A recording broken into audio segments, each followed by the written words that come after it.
guys, welcome to UNIJOU. My name is Abhinav and today we are going to the Roaring River State Park that is located in Missouri. So Roaring River State Park is located in a beautiful place in the Ozark Mountains. Right now we're going to be showing you the maps. If you are from Dallas, it takes about 6 hours and 30 minutes to go to the Roaring River State Park. And if you're going to Eureka Springs, which I recommend you should stay in Eureka Springs and you can visit the nearby places. And it's only Roaring River State Park is only 30 minutes away from Eureka Springs and 30 minutes from Dogwood Canyon, and then both of them are 30 minutes away from Eureka Springs. So you should totally stay in Eureka Springs and see all the other places. And you can check those places out in the description box below. It didn't even feel like summer, but we went in the July 4th week, and that'll be in a different video. So make sure to subscribe to our channel if you want to see that video. It should be coming soon. It didn't even seem like summer in here. It just seemed like, I don't know, fall when everything is so misty. Right now we're at the Emory Mountain Inn and Conference Center. There's an inn, like in the name, it's like a small motel. And there's also a bunch of staying options like campgrounds and cabins. The cabins are very good. At first I thought we were going to stay in the Emory Mountain Inn, but then I realized we had to get the keys here and then we have to go there. So this place is actually kind of like the visitor center too. There's like this small gift shop kind of thing, and then there's a restaurant and a conference center, as in its name. And this is where you get your keys. You can either book online for your cabin reservations or campground reservations, or you can just come up here, but you have to, the chances of getting in at that time is very low, so you might want to book online. So right now that was like a few minutes away from the cabin, which is also where like the main part of the Roaring River was. So in the morning when we woke up, we didn't have to walk a lot. We just had to come out of our house and you could see the river, and then you only have to walk a little bit to go to the fish farm and all that stuff. And as you can see, the river is here and some people are fishing. Now we're going up the stairs to the cabin. It was very hard to pull our luggage up there, so heads up, there's stairs.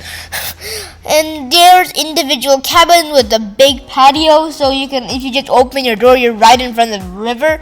And it was a very beautiful cabin. I loved it. It was better than any resort I've ever been to. There was a fridge, there was 2 bedrooms, and it was very neat, and it was very clean too. It was like a very beautiful place, and I've never expected that we would get such a good cabin in the middle of a forest. It's really weird how you just get a good cabin in the middle of the forest and TV. And there's also other options like this motel-looking kind of building. You have to book this online, because I'm telling you, I'm pretty sure that if you go up to the Emory Mountain Inn and the conference center, you're not gonna get it. So you better book online, and you come there and you didn't book another hotel, you're going like, oh no, I didn't book a hotel. What are we supposed to do now? It's like, oh no. So book online, and there's also a ton of campgrounds. You can like take your RV and come over here, or you can just like set up your tent and make sure it's not a rainy day, because you're going to be hearing rain on your roof.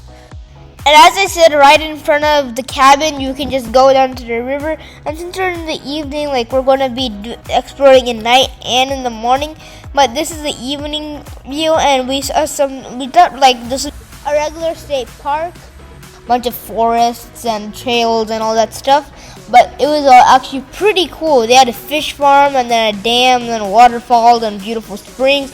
So overall, this place was pretty cool.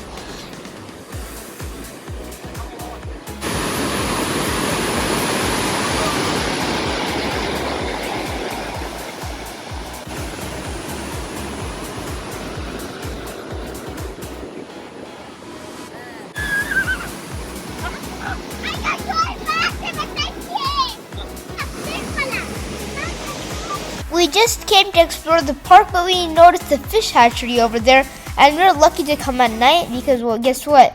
We saw a person, and he was taking the fish and going to free them into the river. Like, they grow the fish in here, and then they release them into the river so people can go fishing the next day, and there'll be lots of fish. So they're stocking the river with fish. So, and if you want to go fishing, you need a daily pass, and they let us like hold the fish and all that cool stuff, and it was really fun. You got to like see they're transporting the fish, and then they just threw the fish into the river. And then the next morning we went to that same part of the river, and we saw more fish than we did at night. So it was probably those fish.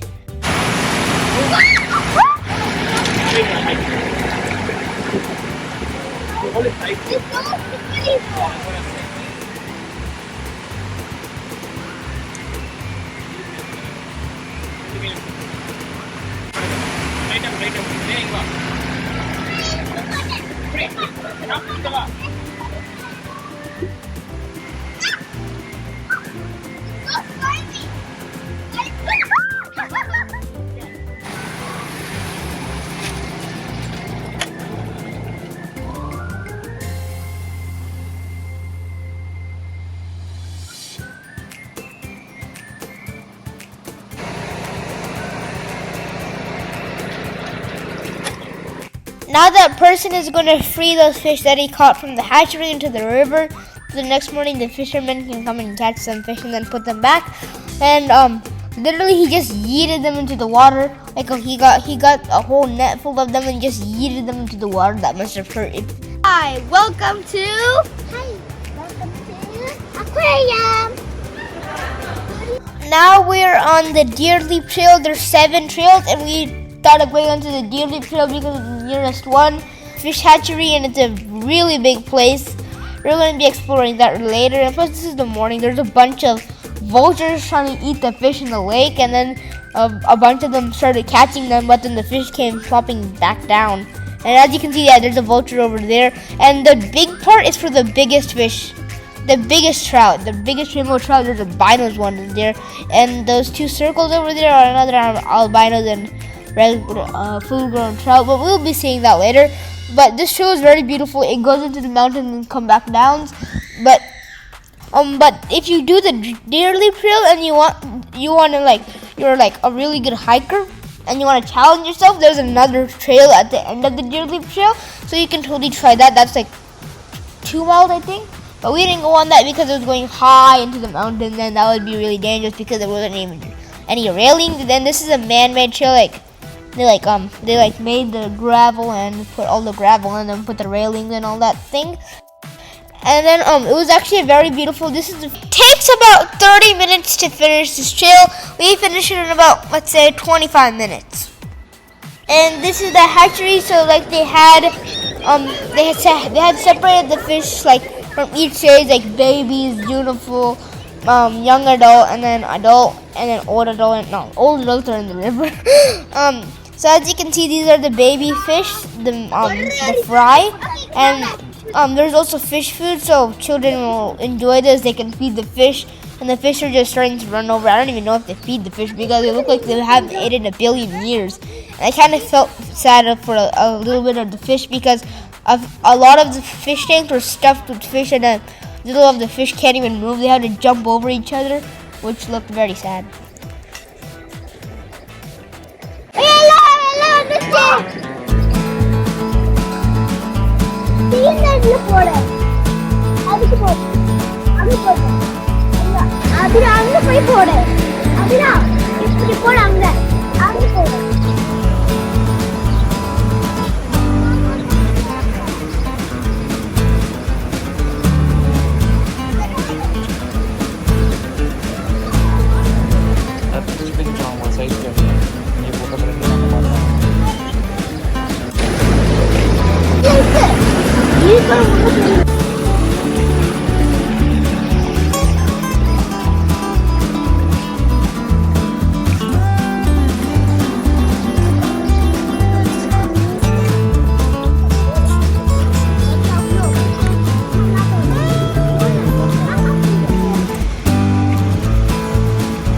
And as you can see, that ain't oil. It's actually a bunch of fish stuffed together. And as I said, I felt sad for those fish because they're stuffed together and they had to jump over each other. Also, the water in a few of the tanks, they look so black and dark. And as you can see, this is a circle tank. They had 2 circle tanks. These are for the full grown. And as you can see, there's some albinos, and these are the grown-up ones. This is like the small building where they first hatch the fish, where the fish eggs are, and they hatch them in there and then release them into the baby pools and then turn that to that, and then like the cycle, as I said, the stage wise.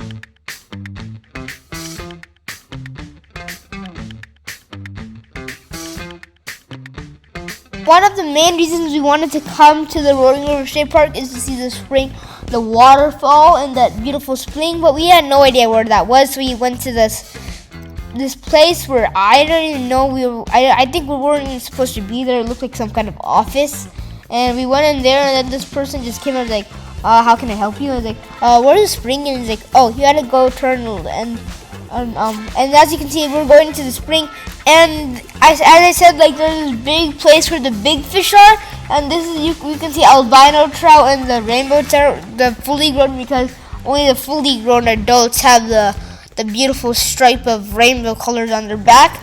And right now we're going to the spring. There's a mini waterfall. It's not like the waterfall that you would expect, like Niagara Falls, huge, and just like some water trickling down from a spring above. And it was blue colored, and the big fish pond was fully blue, and there's fish in the spring too. And the spring was very beautiful. I'm telling you, it was so beautiful. It was like crystal clear blue water. Even if the fish were so deep, you can still see them. And the spring looks very weak because there were like rains, but yesterday night there was rain. They said like you're lucky because sometimes it doesn't even come down, but at least it was like a mini waterfall. There's barely any water coming down, but it was still okay enough. You can hear the water trickling down. It was very small, but it was beautiful still. And if you should zoom into this video, you can probably see the water. And plus, this is also a natural spring, and this is a cave. So if I were to fish, I would probably explore the cave, because the cave looks like it was underwater. So the fish could just go underwater until the point where it can't go anywhere. And there was like this big current, as you can see, like they blocked out a part, and then the water just had to flow another way. And a bunch, as you can see, the water trickling down. It wasn't like a huge waterfall, but it was like a small shower of water. And as you can see, the beautiful blue water. It doesn't look like it's so clear, but when you look inside, you'll see how clear it actually is. And a lot of the fish were just being swept down that current. As some rainbow trout were like pulled to the end, they couldn't even swim, and then all of a sudden just got dragged out by the current thingy. And the spring is probably up there. And when the water comes down from that spring, it comes into this spring. And as I said, this is the big fish place where all the big fish are. And there's a bunch of albino trout. And the albino trout look very beautiful. That red streak on their face or back or something. And then the regular rainbow trout also look very beautiful. But the white one really stood out, and you can easily see the white ones. So would the hawks. And this is a place, it was like a dam kind of place, but it wasn't really a dam. And sometimes it can get really dangerous because you can just get swept into the river, and then the river current pulls you really fast all the way down to the river. So sometimes when the water's too deep, I mean, when it's like a flooding thing, and this thing just goes really crazy, you can't walk in there because you're going to probably slip, and then you're going to get pulled down the river. And plus, there wasn't really any safety railings, but there's safety railings where this was, but in the other places there were just a few rocks. You can easily trip over the rocks, so that's Dogwood. You can just trip over the rocks and fall into the lake. So be careful, because you don't want to just fall inside the lake. So that's it for this video, and I hope you guys liked the video. If you did, make sure to share it with someone who would possibly need it. Also, make sure to comment on how you like this video. Make sure to like and subscribe and share it with your friends, all that stuff. And then bye. We'll see you in the next video. Bye.